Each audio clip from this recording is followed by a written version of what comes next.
ਸਤਿ ਸ਼੍ਰੀ ਅਕਾਲ ਜੀ। ਸਤਿ ਸ੍ਰੀ ਅਕਾਲ ਜੀ। ਕੀ ਹਾਲ ਚਾਲ ਨੇ? ਮੇਰਾ ਨਾਮ ਸੁਖਦੇਵ ਸਿੰਘ।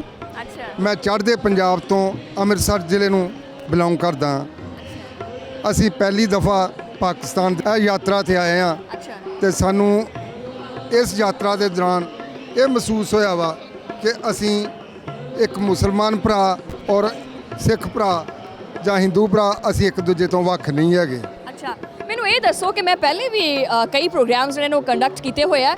ਇਹ ਤੁਹਾਡੇ ਚਿਹਰੇ ਦੇ ਉੱਤੇ ਇੰਨਾ ਇਤਮੀਨਾਨ ਹੁੰਦਾ ਹੈ ਪਾਕਿਸਤਾਨ ਆ ਕੇ, ਔਰ ਤੁਸੀਂ ਕਹਿੰਦੇ ਆ ਕਿ ਜੀ ਪਾਕਿਸਤਾਨੀ ਜਿਹੜੇ ਨੇ ਜਾਂ ਮੁਸਲਮਾਨ ਜਿਹੜੇ ਨੇ ਜਾਂ ਜੋ ਵੀ ਹੈਗਾ ਸਾਨੂੰ ਬੜਾ ਅੱਛਾ ਵੈਲਕਮ ਕੀਤਾ ਗਿਆ, ਬੜੇ ਅੱਛੇ ਬਿਹਤਰੀਨ ਇੰਤਜ਼ਾਮਾਤ ਕੀਤੇ ਗਏ ਨੇ। ਇਹ ਤੁਸੀਂ ਉੱਤੋਂ ਕਰਦੇ ਆ, ਵਿੱਚੋਂ ਦਿਲ ਵੀ ਰਾਜ਼ੀ ਹੁੰਦਾ ਹੈ ਤੁਹਾਡਾ? ਦੇਖੋ ਜੀ, ਜਦੋਂ ਕੋਈ ਵੀ ਗੱਲ ਕੀਤੀ ਜਾਂਦੀ ਹੈ ਨਾ, ਕਦੀ ਜ਼ਬਾਨ ਜਿਹੜੀ ਆ ਝੂਠ ਨਹੀਂ ਬੋਲਦੀ, ਉਹ ਹਮੇਸ਼ਾ ਦਿਲ ਤੋਂ ਸੱਚੀ ਗੱਲ ਹੀ ਆਉਂਦੀ ਆ। ਔਰ ਸਾਨੂੰ ਜਿੰਨਾ ਪਿਆਰ ਇੱਥੇ ਮਿਲਿਆ ਵਾ, ਮੇਰੇ ਖਿਆਲ ਸ਼ਾਇਦ ਹੀ ਸਾਨੂੰ ਹੋਰ ਕਿਸੇ ਕੰਟਰੀ ਦੇ ਵਿੱਚ ਮਿਲਿਆ ਹੋਵੇ। ਮੈਂ ਕੈਨੇਡਾ ਵੀ ਗਿਆ ਵਾਂ, ਮੈਂ ਇੰਗਲੈਂਡ ਵੀ ਗਿਆ, ਮੈਂ ਸ਼੍ਰੀਲੰਕਾ ਵੀ ਗਿਆ ਵਾਂ, ਮੈਂ ਥਾਈਲੈਂਡ ਵੀ ਗਿਆ ਵਾਂ, ਮੈਂ ਬਹੁਤ ਮੁਲਕ ਘੁੰਮਿਆ। ਪਰ ਜਿੰਨਾ ਮੈਨੂੰ ਆਣ ਕੇ ਫਸਟ ਟਾਈਮ ਪਾਕਿਸਤਾਨ ਦੇ ਵਿੱਚ ਮਹਿਸੂਸ ਹੋਇਆ, ਲੋਕਾਂ ਨੇ ਪਿਆਰ ਦਿੱਤਾ ਵਾ, ਜਿਸ ਤਰ੍ਹਾਂ ਪ੍ਰੋਟੋਕੋਲ ਦਿੱਤਾ ਵਾ, ਇੱਥੋਂ ਦੀ ਪੁਲਿਸ ਨੇ, ਇੱਥੋਂ ਦੀ ਐਡਮਿਨਿਸਟ੍ਰੇਸ਼ਨ ਨੇ, ਇੱਥੋਂ ਦੇ ਲੋਕਾਂ ਨੇ ਬਹੁਤ ਹੀ ਵਧੀਆ ਇੰਤਜ਼ਾਮ ਕੀਤੇ ਆ। ਬਹੁਤ ਵਧੀਆ ਇੰਤਜ਼ਾਮ ਕੀਤੇ ਆ। ਅੱਛਾ, ਸਤਿ ਸ਼੍ਰੀ ਅਕਾਲ ਜੀ। ਸਤਿ ਸ੍ਰੀ ਅਕਾਲ ਜੀ। ਤੁਸੀਂ ਕਿਹੜੇ ਪਾਸੇ ਹੋ? ਅਸੀਂ ਫਤਿਹਗੜ੍ਹ ਜ਼ਿਲ੍ਹੇ 'ਚੋਂ। ਫਤਿਹਗੜ੍ਹ ਜ਼ਿਲ੍ਹੇ 'ਚੋਂ। ਅੱਛਾ, ਜਿਹੜੀ ਇਹਨਾਂ ਨੇ ਗੱਲ ਕੀਤੀ ਹੈ ਇਧਰਲੇ ਪਾਸੇ ਆ ਜਾਓ ਨਾ, ਥੋੜਾ ਨੇੜੇ ਆ ਜਾਓ, ਮਤਲਬ ਬੜਾ ਮੌਕਾ ਮਿਲਦਾ ਹੈ ਜਿਹੜਾ ਨਾ ਅਰਸੇ ਬਾਅਦ ਹੀ। ਇਹ ਦੱਸੋ ਕਿ ਵੀ ਜਿਹੜੀ ਇਹ ਗੱਲ ਕਹਿੰਦੇ ਆ ਕਿ ਜੀ ਅਸੀਂ ਦੁਨੀਆ ਦੇ ਜਿੱਥੇ ਵੀ ਕੋਨੇ 'ਚ ਜਾਂਦੇ ਆ, ਲੇਕਿਨ ਜੋ ਸਕੂਨ ਸਾਨੂੰ ਪਾਕਿਸਤਾਨ ਵਿੱਚ ਆ ਕੇ ਮਿਲਦਾ ਹੈ ਉਹ ਕਿਤੇ ਨਹੀਂ ਮਿਲਦਾ। ਇਹ ਗੱਲ ਸੱਚੀ? ਹਾਂਜੀ ਹਾਂਜੀ, ਗੱਲ ਸੱਚੀ ਹੈ। ਬਹੁਤ ਸਕੂਨ ਮਿਲਿਆ। ਇੰਤਜ਼ਾਮਾਤ ਕਿਦਾਂ ਦੇ ਲੱਗਦੇ ਆ? ਬਹੁਤ ਵਧੀਆ ਇੰਤਜ਼ਾਮ ਲੱਗ ਗਿਆ, ਬਹੁਤ ਵਧੀਆ।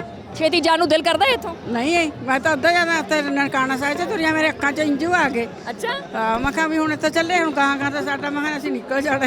ਅੱਛਾ। ਬਹੁਤ ਪਿਆਰ, ਬਹੁਤ ਇਹ ਧਰਤੀ ਤੇ ਆ ਕੇ ਸਾਨੂੰ ਤਾਂ ਇੰਨਾ ਵਧੀਆ ਲੱਗਦਾ, ਇੰਨਾ ਵਧੀਆ ਲੱਗਦਾ ਹੈ, ਬਹੁਤ ਵਧੀਆ। ਅੱਜ ਤਾਂ ਕਹਿਣਾ ਵੀ ਧੰਨਵਾਦ ਇੱਥੇ ਦੀ ਸਰਕਾਰ ਦੇ, ਧੰਨਵਾਦ ਸਾਡੇ ਇੱਥੇ ਦੀ ਸ਼੍ਰੋਮਣੀ ਕਮੇਟੀ ਦੇ, ਜਿਨ੍ਹਾਂ ਨੇ ਸਾਨੂੰ ਇੱਥੇ ਦਰਸ਼ਨ ਕਰਾਏ ਨੇ। ਅੱਜ ਤਾਂ ਬਹੁਤ ਬਹੁਤ ਧੰਨਵਾਦੀ ਹਾਂ। ਮਤਲਬ ਪਾਕਿਸਤਾਨ ਯਾਨੀ ਮਹਿਮਾਨ ਨਵਾਜ਼ੀ ਚੰਗੀ ਵਧੀਆ ਕਰਦਾ? ਬਹੁਤ ਵਧੀਆ ਕਰਦੇ, ਬਹੁਤ ਵਧੀਆ ਕਰਦੇ। ਅੱਛਾ, ਮੈਂ ਕੁਝ ਹੋਰ ਵੀ ਆ ਤੁਸੀਂ ਜਿਹੜੀ ਗੱਲ ਪਹਿਲਾਂ ਪੁੱਛੀ ਆ ਕਿ ਤੁਸੀਂ ਉੱਤੋਂ ਹੀ ਕਹਿ ਰਹੇ ਜੇ ਕਿ ਦਿਲ ਤੋਂ ਅੰਦਰੋਂ ਕਹਿ ਰਹੇ ਜੇ, ਮੈਂ ਇਹੀ ਤਾਂ ਕੁਐਸਚਨ ਤੁਹਾਨੂੰ ਪੁੱਟ ਕਰਨਾ ਚਾਹੁੰਦਾ ਵੀ ਸਿਰਫ ਤੁਸੀਂ ਸਾਡੇ ਆਇਆਂ ਦਾ ਇਸਤਕਬਾਲ ਕਰਦੇ ਕਿ ਹੋਰਨਾਂ ਦਾ ਵੀ ਕਰਦੇ? ਦੇਖੋ, ਮੈਂ ਅਗਰ ਇਹ ਗੱਲ ਕਹਾਂ ਕਿ ਵੀ ਮੇਰੀ ਡਿਊਟੀ ਹੈ, ਮੈਨੂੰ 4 ਪੈਸੇ ਲੱਭਦੇ ਆ, ਅਗਰ ਮੈਂ ਕਹਿ ਦੇਵਾਂ ਤਾਂ, ਲੇਕਿਨ ਮੇਰੇ ਅੰਦਰੋਂ ਖਿੱਚ ਵੀ ਪੈਂਦੀ ਹੈ। ਇਹ ਮੈਂ ਕਈ ਦਫਾ ਕੋਟ ਕਰ ਚੁੱਕੀ ਹਾਂ।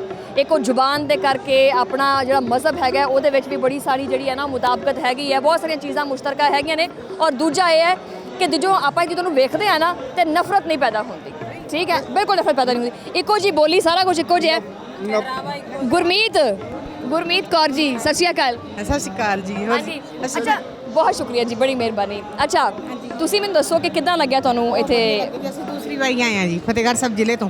ਅੱਛਾ, ਹਾਂਜੀ, ਦੂਸਰੀ ਵਾਰੀ ਆਏ ਆ? ਦੂਸਰੀ ਵਾਰੀ। ਤੁਸੀਂ ਕਿੰਨੇ ਜੀ ਆਏ ਆ ਵੈਸੇ? ਅਸੀਂ ਹੈਗੇ ਜੀ 13 ਜਣੇ। ਕੋਈ ਵੀਜ਼ੇ ਵੂਜ਼ੇ 'ਚ ਕੋਈ ਮਸਲਾ ਤਾਂ ਨਹੀਂ ਹੋਇਆ? ਨਹੀਂ ਜੀ, ਸਾਨੂੰ ਕੋਈ ਮਸਲਾ ਨਹੀਂ ਹੋਇਆ। ਬਹੁਤ ਵਧੀਆ ਪ੍ਰੋਗਰਾਮ ਸੀਗਾ। ਪਾਕਿਸਤਾਨ ਨੇ ਆਖਿਆ ਆਓ ਵੀ ਆਇਓ, ਬਹੁਤ ਪਿਆਰ ਕਰੋ ਮਿਲਿਆ ਜੀ। ਜ਼ਿਆਦਾ ਆਪਦੀਆਂ ਇੱਥੇ ਬਹੁਤ ਜ਼ਿਆਦਾ ਆਉਂਦੀਆਂ। ਅੱਛਾ, ਤੇ ਕੀ ਤਿਆਰੀ ਕੀ ਹੈ ਵੈਸੇ? ਜਾਣਾ ਕਦੋਂ ਹੈ? ਅਸੀਂ 19 ਤਰੀਕ ਨੂੰ ਵਾਪਸੀ। 19 ਤਰੀਕ ਨੂੰ ਵਾਪਸ ਹੈ? ਕਰਦਾ ਜਾਣ ਨੂੰ, ਹਜੇ ਦਿਲ ਕਰਦਾ ਵੀ ਹੋਰ ਰੈਲੀ ਹੈ। ਅੱਛਾ, ਤੇ ਵੀਜ਼ਾ ਹੀ 10 ਦਿਨ ਦਾ, ਨਹੀਂ ਤਾਂ ਹੋਰ ਰਹਿ ਜਾਂਦੇ। ਅੱਛਾ, ਵੀਜ਼ਾ 10 ਦਿਨ ਦਾ? 10 ਦਿਨ ਦਾ, ਹਾਂਜੀ ਹਾਂਜੀ। ਅੱਛਾ, ਇੱਥੇ ਜਿਹੜੀ ਤਕਰੀਬਾਤ ਨੇ ਉਹ ਤੁਸੀਂ ਹਜੇ ਤੱਕ ਕਿਹੜੀਆਂ ਤਕਰੀਬਾਤ ਦੇਖ ਲਿਆ ਨੇ, ਔਰ ਕੀ ਹੋਣਾ ਬਾਕੀ ਹੈ ਇੱਥੇ? ਅਸੀਂ ਨਨਕਾਣਾ ਸਾਹਿਬ ਦਰਸ਼ਨ ਕਰ ਲਏ, ਸੱਚਾ ਸੌਦਾ ਕਰ ਲਏ, ਜਿੰਨੇ ਵੀ ਨਨਕਾਣਾ ਸਾਹਿਬ ਗੁਰਦੁਆਰੇ ਸਾਰੇ ਕਰ ਲਏ। ਤੋਂ ਬਾਅਦ ਹੁਣ ਇੱਥੇ ਆਏ ਆ। ਲਓ।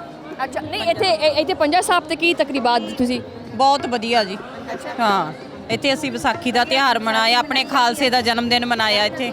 ਅੱਛਾ, ਅਸੀਂ ਤੁਹਾਨੂੰ ਕਹਿੰਦੇ ਆ ਵੀ ਜੇ ਤੁਹਾਨੂੰ ਮੌਕਾ ਮਿਲੇ ਚੜ੍ਹਦੇ ਪੰਜਾਬ ਚ ਤੁਸੀਂ ਮੈਂ ਤਾਂ ਉੱਡੀ ਆਵਾਂ, ਮੈਨੂੰ ਤੁਸੀਂ ਮੌਕਾ ਤਾਂ ਦਿਓ, ਮੈਨੂੰ ਆਣ ਨਹੀਂ ਦਿੰਦੇ ਨਾ ਉਧਰਲੇ ਪਾਸੇ। ਨਾਲ ਲੈ ਚੱਲੋ।